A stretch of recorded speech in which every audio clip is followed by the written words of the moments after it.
चलेंगे आगे, चलते हैं। आज अच्छा टॉपिक है, बहुत ही अच्छा टॉपिक है, फंक्शन। घर पर भी हम फंक्शन करते हैं ना, राइट? कोई भी पार्टी को हम कहते हैं फंक्शन। तो व्हाट इज डिफरेंस बिटवीन हमारा घर का फंक्शन एंड मैथमेटिकल फंक्शन, ये भी समझ लेते हैं। ठीक है, तो पहले मैथमेटिकल फंक्शन क्या है वो समझ लेते हैं, then I will compare that with our general function. Okay, हम एक अच्छा एग्जांपल लेंगे ताकि you will be made very clear about it. हाँ, तो चलो पहले चलते हैं simple definition, understanding about the function. Function क्या है? तो function is basically a relation friends, जो इसके पहले आपने सीखा है, बराबर है, बट थोड़ा सा फर्क है फ्रेंड्स। जब भी मान लो सेट ए दिया है, क्या दिया है? सेट ए, एंड दूसरा सेट दिया है बी, राइट? अब सेट ए में 1 2 3 ऐसे 3 एलिमेंट्स दिए हैं, सेट बी में ए बी सी ऐसे 3 एलिमेंट्स है। लेट अस से सेट ए के 1 एलिमेंट का रिलेशन ए के साथ है। ठीक है, ठीक है, ओके, पक्का, राइट? लेट अस से क्लास में ये 3 स्टूडेंट है, इनकी फर्स्ट रैंक है, बी की सेकंड रैंक है एंड सी की थर्ड रैंक है। मतलब फर्स्ट रैंक का रिलेशन ए के साथ, लेट अस से अक्षय के साथ। 2 सेकंड रैंक का रिलेशन, लेट अस से ये बी फॉर कोई भी नाम दे दो, लेट अस से बबीता, राइट? एंड 3 के साथ या थर्ड रैंक किसकी है? तो लेट अस से सी पर से कोई भी नाम दे दो। क्या नाम देना पसंद करोगे? What name you will suggest from C? What is your modern name? I don't know, ज्यादा नाम मॉडर्न नाम मैं जानता नहीं हूं। चलो मैं अपने जमाने का जूना नाम लेता हूं, चेतन, लेट अस से। तो भाई इसका इसके साथ रिलेशन है, इसका इसके साथ, इसका इसके साथ, मतलब फर्स्ट रैंक अक्षय की है, सेकेंड रैंक बबीता की है, थर्ड रैंक चेतन की है।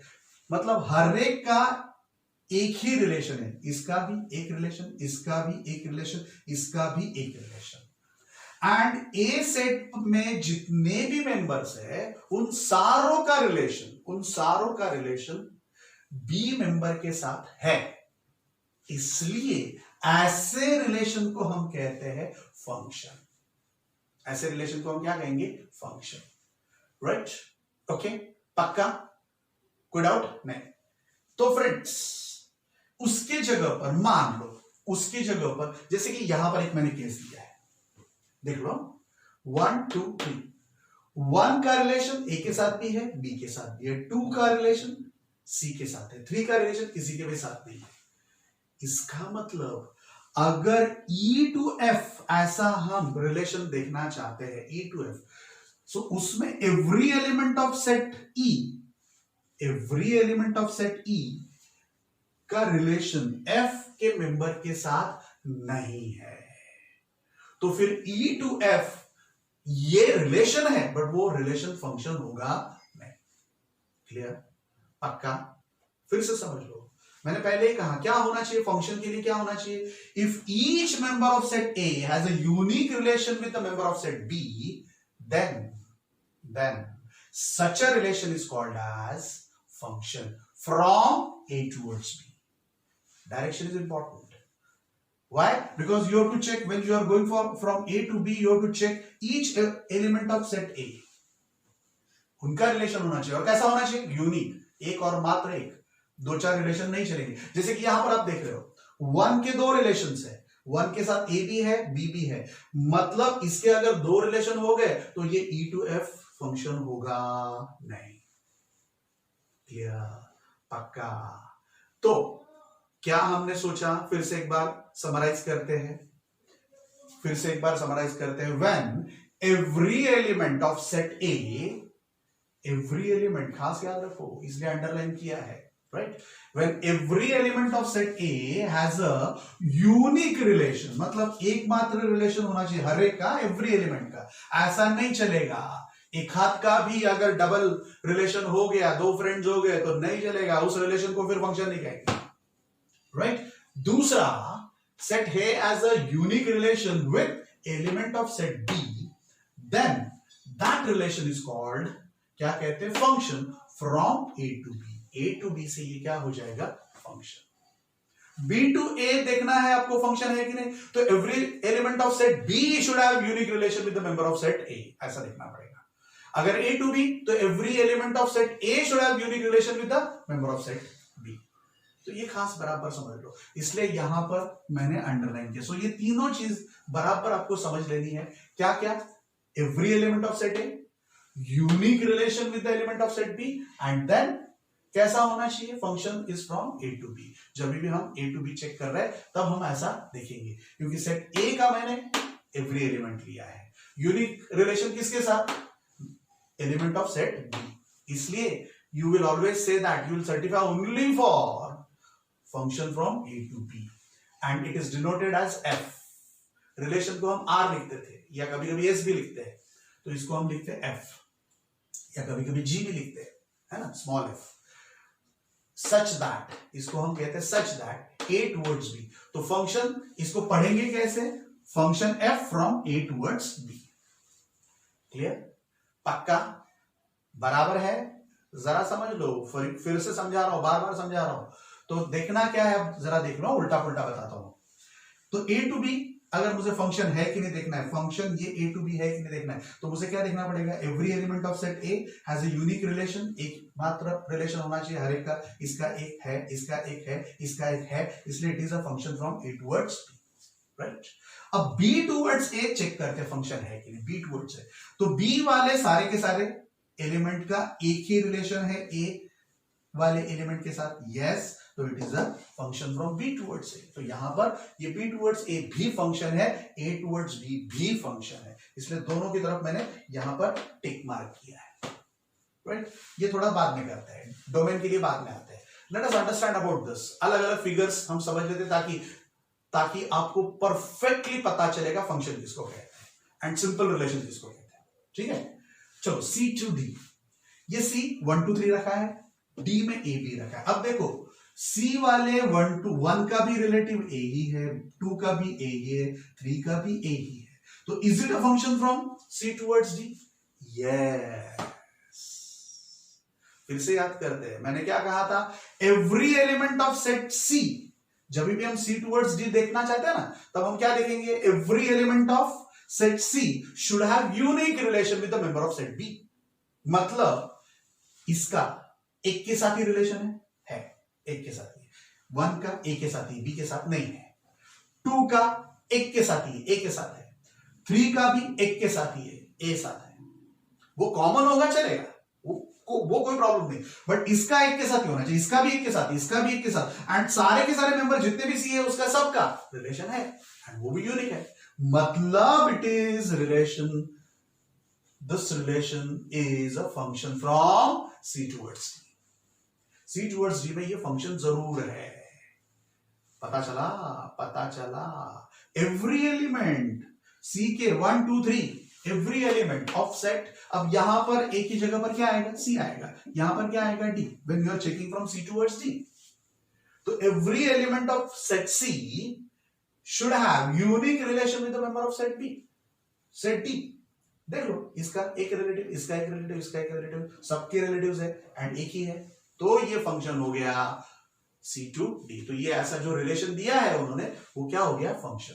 बट अगर हम डी टू सी की बात करते हैं, डी टू सी की बात करते हैं, तो इन डी के सारे मेंबर का रिलेशन होना चाहिए। अब डी का बी का किसी के साथ भी रिलेशन नहीं, और आपको पता है कि when डी टू सी देखते हो तो एवरी एलिमेंट ऑफ डी आपको देखना पड़ेगा, एंड डी में से बी का किसी के साथ रिलेशन नहीं है, मतलब यहां पर ये रिलेशन फंक्शन हो सकता नहीं है।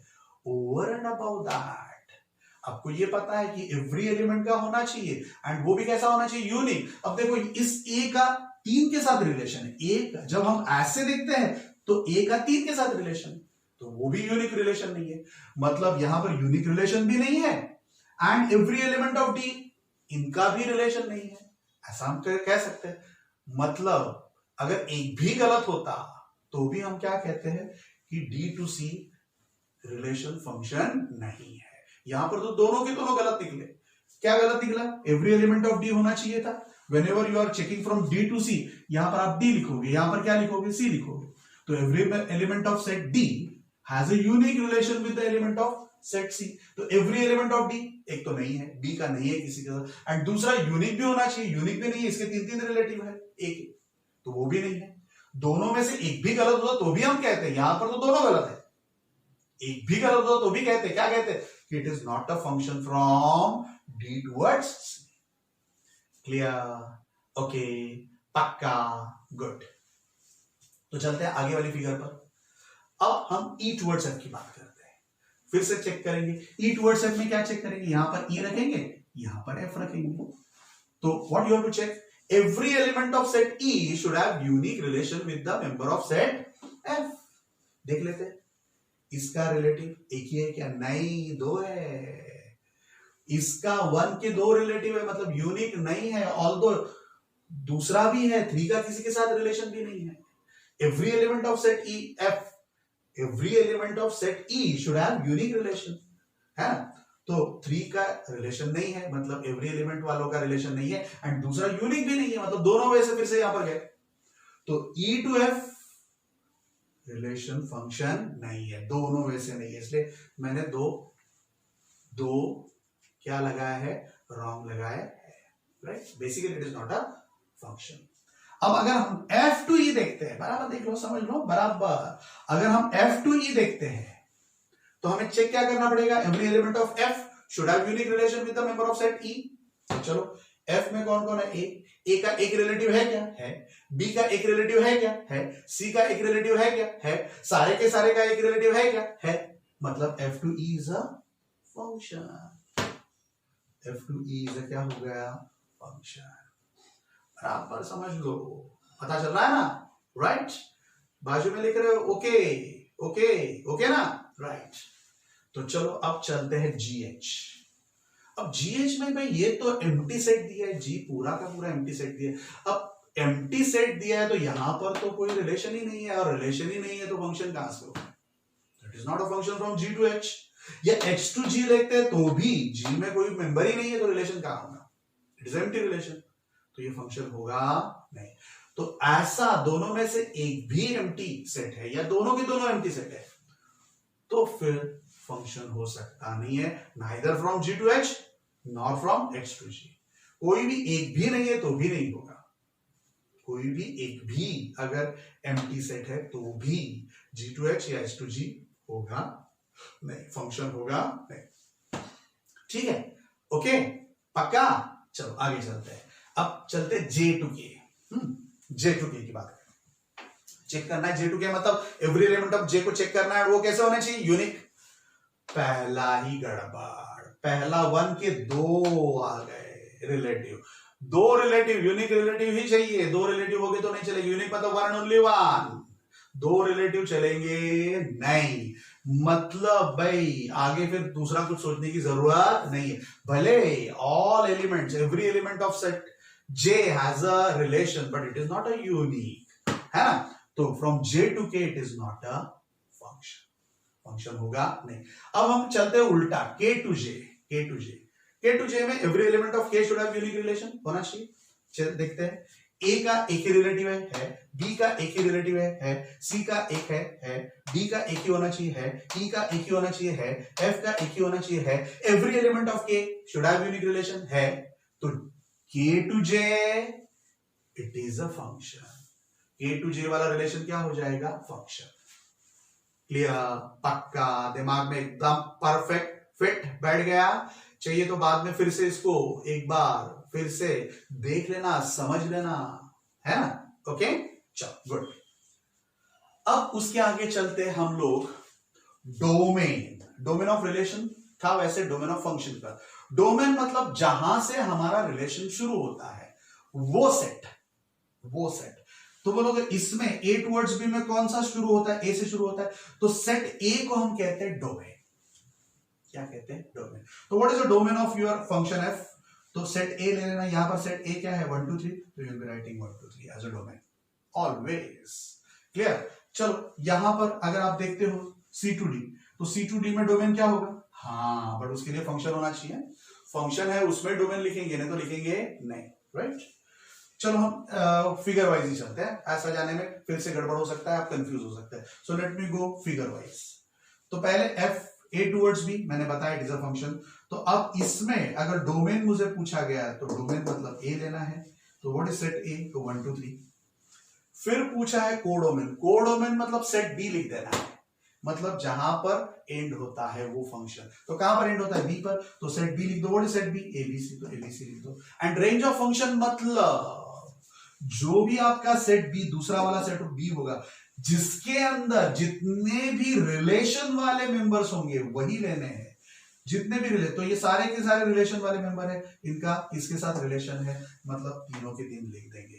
तो जनरली अगर सबके साथ रिलेशन होता है तब RF बराबर CF होता है, रेंज ऑफ फंक्शन बराबर कोडोमेन ऑफ फंक्शन होता है, राइट। बट अगेन ऐसा नहीं हो रहा है। ऐसा क्यों नहीं हो रहा है बताता हूं। तो ये पता चला, क्या पता चला, व्हाट इज द डोमेन। तो डोमेन ऑफ फंक्शन का मतलब होता है it is set of all the elements of set A when function is from A towards B. Codomain of the function, it is set B when function is from A towards B. And range of function is set of all the members of set B which have relations from A. A पर से जो भी relations जिनके जिनके भी है उतने ही elements लेंगे। जैसे कि अब इसकी बात करते हैं, C to D it is a function। आपने पहले ही सोचा है, क्यों, क्योंकि every element of set A has a unique relation, every element of set C rather has a unique relation with a member of set D। तो it is a function from C towards D। तो C towards D function है, तो C set क्या हो जाएगा, domain. तो domain में क्या लिखेंगे, 1 2 3। कोडोमेन में क्या होगा, D। What is D set, AB। And range of function में हमें D वाले ही मेंबर लेने हैं जो कि सेट C वाले मेंबर के रिलेटिव होंगे। तो C वाले मेंबर्स के रिलेटिव सिर्फ A ही है, तो सिर्फ A ही लिखेंगे, ये B लिखेंगे नहीं। किस में नहीं लिखेंगे, रेंज ऑफ फंक्शन। पक्का पता चला, क्लियर, ओके, कोई डाउट नहीं। चलो D टूवर्ड C देखने की जरूरत ही नहीं, क्योंकि वो फंक्शन ही नहीं है, तो डोमेन कोडोमेन या रेंज आ सकता नहीं है। चलो अब E टूवर्ड्स F, ये भी फंक्शन नहीं है, मतलब वो भी नहीं देखेंगे। But F towards E function है, F towards E। Why, because every element of set F has a unique relation with the member of set E। हर एक का एक ही रिलेशन है, एंड हर एक का है। तो F towards E it is a function. तो चलो अब चलते हैं डोमेन F टूवर्ड्स E, मतलब F को हम डोमेन में ले लेंगे, so that is ABC। Codomain मतलब E को ले लेंगे। अब मुझे ये बताओ कि वो कोडोमेन में से जितने भी मेंबर्स का रिलेशन F में से है उसको ही सिर्फ हम अब रेंज ऑफ फंक्शन में लेंगे। तो किसका रिलेशन है, 1 and 2 का, तो 1 and 2 ही लिख देंगे, दूसरा कुछ नहीं लिखेंगे। क्लियर, ओके, पक्का। भाई ये तो फंक्शन है ही नहीं from H G to rather H to G या G to H, दोनों तरफ से फंक्शन नहीं, मतलब डोमेन कोडोमेन या रेंज देखने की जरूरत नहीं है, राइट। अब हम चलते हैं जेके। तो जे टूवर्ड्स के फंक्शन नहीं है, राइट, पहले ही बता चुके हैं। यहां पर ये क्या होगा, इसको कहते हैं वन मेनी रिलेशन जब भी होता है ना, एक के साथ दो या ज्यादा, तो ऐसा रिलेशन कभी भी फंक्शन हो सकता नहीं है। हाँ, मेनी वन ऐसा होगा तब रिलेशन हो सकता है, मेनी वन रिलेशन फंक्शन होता है। बट वन के साथ अगर ज्यादा रिलेटिव्स है तो नहीं चलेगा, तो वो रिलेशन फंक्शन होगा नहीं। तो बिकॉज यहां पर भाई 1 मेनी था, इसलिए जे टूवर्ड्स के फंक्शन नहीं है। बट के टूवर्ड्स जो फंक्शन है, क्योंकि इसका भी एक, हर एक का एक, इसलिए इट इज अ फंक्शन। अब ये फंक्शन है, इसलिए अब डोमेन कोडोमेन या रेंज ऑफ फंक्शन कोई भी पूछ सकता है।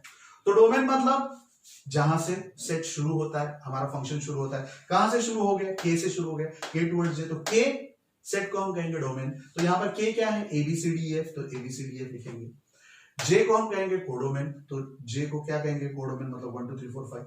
एंड रेंज ऑफ फंक्शन मतलब जिनके साथ कोडोमेन वाले जो भी एलिमेंट्स है जिनका रिलेशन डोमेन वालों के साथ है, तो सबका है रिलेशन डोमेन वालों के साथ, तो वही फिर से लिख देंगे। मतलब in this case codomain and range of function will be equal. पक्का पता चला, क्लियर, ओके। तो बराबर समझकर याद रखो, ये सब एकदम सिंपल है, समझ में आता है, तो नहीं तो गड़बड़ कर सकते हो इसमें, ओके। फाइन।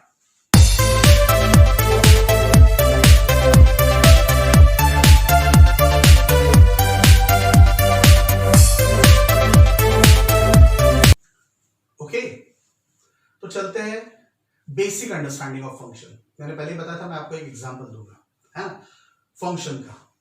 तो let us go with the function. Function मैं जब भी कहूंगा हमारे जनरल अंडरस्टैंडिंग के साथ, फंक्शन मतलब कोई भी पार्टी। लेट अस आपके लिए एकदम सिंपल सा अंडरस्टैंडिंग मतलब बर्थडे पार्टी, है ना। तो चलते हैं बर्थडे पार्टी पर। तो बर्थडे पार्टी के लिए हम अब 2 सेट लेते हैं। एक सेट लेंगे हमारे सारे के सारे जो भी अभी 11th में पढ़ाई कर रहे हैं उनके स्टूडेंट का सिलेक्टिव सेट लेते हैं। Let me go for 4 names. मैंने 4 नेम इकट्ठे किए हैं, जरा देख लो। प्रियल, आई होप अटेंड कर रही होगी ये लेक्चर। सुहानी अटेंड कर रही हो ना, राइट। खुशी एंड मितांशी, राइट। भाई ये 4 सहेलियां है। एंड मान लो ये प्रियल का बर्थडे है। किसका बर्थडे है? प्रियल का। लॉकडाउन चल रहा है फिर भी मानी नहीं, पापा को बोल दिया उसने, मम्मी को बोल दिया कि नहीं मुझे तो बर्थडे पार्टी करनी है, राइट। तो बर्थडे पार्टी करनी है ऐसा बोलने के बाद एक बार बोला तो करनी पड़ेगी। फिर मम्मी पापा से ग्रांट मिली कि ज्यादा से ज्यादा तेरे 3 ही फ्रेंड्स आ सकते हैं, उससे ज्यादा आप बुलाओगे नहीं, बराबर है। लॉकडाउन का जमाना है, सोशल डिस्टेंसिंग रखना है, तो घर में पास में बिठा नहीं सकते लोगों को ज्यादा, घर के लोग प्लस बाहर के। तो 3 का परमिशन मिला प्रियल को कि भाई अपने 3 फ्रेंड्स को बुला ले। तो उसने सुहानी को बुलाया, खुशी को बुलाया, मितांशी को बुलाया, बराबर है, राइट। अब बर्थडे पार्टी है मतलब कुछ तो ऑफर करना पड़ेगा। सबसे पहले तो बर्थडे मतलब केक, है ना। प्रियल नाम पी पर से इसलिए पिज्जा ज्यादा पसंद करती है शायद, तो पिज्जा ऑफर किया गया। उसके बाद पेप्सी ऑफर की गई, है ना। केक तो था ही, एंड लास्ट में आइसक्रीम भी, ताकि मान लो कोई मेरे जैसा पिज्जा बिल्कुल पसंद ना करने वाला इसमें से कोई हो तो वो बेचारा आइसक्रीम खाकर ही अपने आप को ठंडा कर सकता है ना, ठीक है। तो भाई ये ऐसे 4 चीजें प्रियल ने ऑफर की अपने बर्थडे पर, राइट, ओके। अगर ये हमारा जनरल फंक्शन होता जैसा हम मनाते हैं, मैथमेटिकल फंक्शन नहीं है, जनरल फंक्शन होता, तो हम क्या करते? प्रियल क्या करती? सबको बोलती कि भाई ये सामने रखा है आक्रमण, है ना। तो नेचुरली सुहानी ये तो लेगी, ये भी लेगी, ये भी लेगी, इसको थोड़ी छोड़ेगी, है ना। खुशी भी सब कुछ लेगी, भाई इतने प्यार से बुलाया है एंड गिफ्ट भी देना है तो वसूल भी करना होगा ना, ओके। एंड नेचुरली रियल का खुद का ही बर्थडे है, मतलब उसको तो सब कुछ खाना ही चाहिए, तो भाई उसने भी सब कुछ खा लिया, मतलब सबके साथ रिलेशन, राइट। तो ये हो गया हमारा फंक्शन, जनरल फंक्शन, जो हम जनरल घर पर बर्थडे पार्टी के रूप में मनाते हैं, राइट। तो इसका मतलब प्रियल का रिलेशन 4 के साथ, सुहानी कुछ भी नहीं छोड़ा, सब कुछ खा लिया, खुशी मितांशी वो भी क्यों छोड़ेंगे भाई, सब कुछ खा लिया, है ना, ओके फाइन। बट अब मान लो सर ने अभी अभी फंक्शन सिखाया, प्रियल ने सोचा होता कि नहीं भाई ये लॉकडाउन पीरियड है, let us go with mathematical function.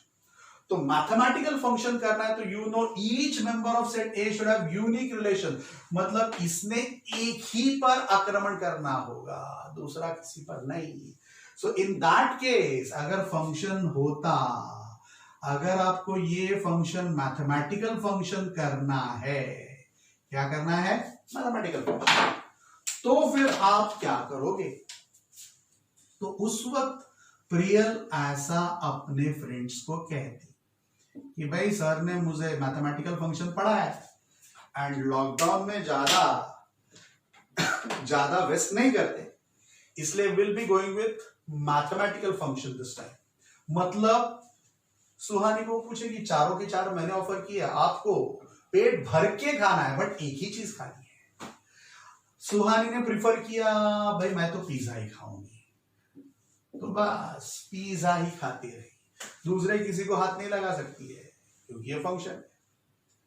खुशी ने सोचा भाई पिज्जा तो क्या हम हर रोज खाते हैं, एक काम करते, गर्मी का सीजन है, पेट भर के हम आइसक्रीम ही खाते हैं, राइट। ओके, मितांश ने सोचा भाई आज ये प्रियल ने तो बुलाया है मुझे, बट घर पर भी मम्मी ने कुछ अच्छा बनाया है, वो भी खाना है, तो एक काम करते हैं। क्या काम करते हैं? भाई मितांशी है, उसने ये सोचा कि यहां पर पेप्सी पी लेते हैं, फिर घर पर जाकर तो मसाला डोसा या ऐसा कुछ घर पर बनाया है, बढ़िया आराम से खाना है, तो फिर मितांशी ने भाई पेप्सी प्रेफर किया, पेट भर भर कर पहले पेप्सी पी ली, बाद में घर पर जाकर तब तक तो पेट खाली हो जाएगा, सोचेंगे और कुछ, है ना। एंड प्रियल भाई उसका खुद का तो बर्थडे है, मतलब केक तो खाना पड़ेगा, और केक खाया तो दूसरा कुछ नहीं खा सकता, है कि नहीं। तो भाई प्रियल के लिए दूसरा कोई ऑप्शन ही नहीं रहा, है ना, उसको तो केक दिया ही जाएगा, तो Priyal has to go for cake. तो अगर ऐसा रिलेशन हो गया, मतलब प्रियल सिर्फ केक खाती है, फिर केक जितना चाहिए उतना खा सकती है, सुहानी पिज्जा जितना चाहिए उतना, बट पिज्जा के अलावा कुछ नहीं, खुशी आइसक्रीम जितना चाहिए उतना, दूसरा कुछ नहीं, एंड मितांशी जाएगी पेप्सी के लिए, है ना। तो अल्टीमेटली अगर ऐसा कुछ बर्थडे पार्टी हो गया, तो फिर ऐसे बर्थडे पार्टी को हम कहेंगे मैथमेटिकल फंक्शन। पता चला? क्लियर? ओके, पक्का ना? गुड। बट चलो अब ये फंक्शन हो गया, कहां से कहां पर हो गया? फ्रॉम ए टूवर्ड्स बी, ये भी फंक्शन है, एंड बी टूवर्ड्स ए भी फंक्शन है, डू यू एग्री और not?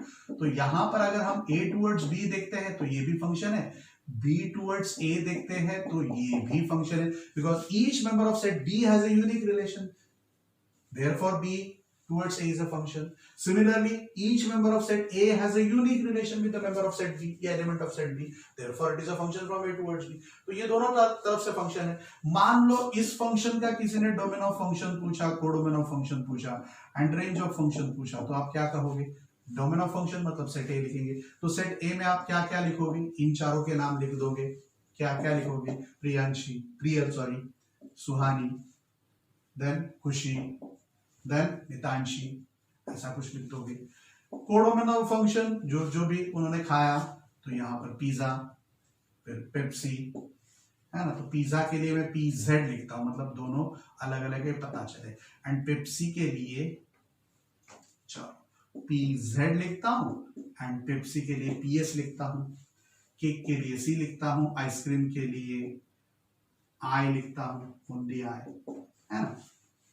And range of function सबके साथ है, मतलब फिर से वही का वही आएगा, क्या क्या आएगा? Pizza, Pepsi, cake and ice cream, right. अगर यही B to A है, अगर यही B to A है फंक्शन, तो domain of function, codomain of function and range of function क्या क्या होगा? तो भाई अगर B to A तो B will be your domain, B मतलब फिर से क्या लिखोगे यहां पर? Pizza, Pepsi, cake and ice cream. जबकि कोडोमेन में ए सेट आएगा, ए सेट में क्या क्या होगी? प्रियल आएगी, देन सुहानी, देन खुशी, देन खुशी के बाद मितांशी, है ना। एंड रेंज ऑफ फंक्शन में भी यहां से यहां पर वही के वही चारों चार में, किसी ने छोड़ा नहीं रही, एक ही बोला गया तो एक तो एक खा तो लिया ही, ओके। तो फिर ये क्या होगा? P, S, K and M, okay, clear? तो मैथमेटिकल फंक्शन क्या होता है पता चला? गड़बड़ वाला है, ज्यादा खाने नहीं देता, डाइटिंग के लिए बहुत अच्छा है। तो जिनको अपना वेट कम करना है, they should go for function, हर रोज एक ही चीज खानी है, दूसरा कुछ नहीं, ज्यादा नहीं खाएंगे, है ना, ओके।